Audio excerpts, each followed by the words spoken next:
Hey everybody, this is a real quick video in case you have a Xumo TV and with the remote you need to either replace the batteries in it or actually replace the whole remote because it's not working. You know, you might be here for the same reasons if you need to replace the batteries or if you actually need to replace the remote, i.e. the remote is not quite working right.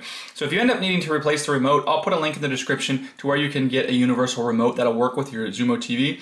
But otherwise, if you just need to replace the batteries, you just need two AAA batteries. If you don't have them, again, I'll put a link in the description to where you can get them for a good price with free shipping.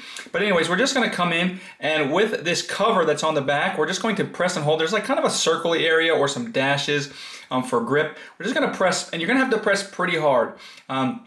So press pretty hard to release it and then slide it down, and the whole thing will slide off, revealing this battery compartment here.